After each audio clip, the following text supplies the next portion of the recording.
اعلنوا الفرحة على كل الوسائل، رحبوا باللي رجع يحمل شهادة. مرحبا يا حسين بأبيات الجزايل، وانت باشر في قدومك بالسعادة.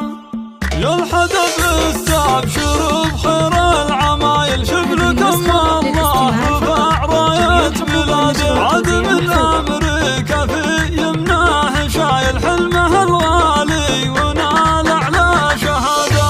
خريج بعد عزم وصامل، والشهادة جابها بجهد وإرادة. يا حسين مبروك لك والراس طايل، وانت كف وانت تستحق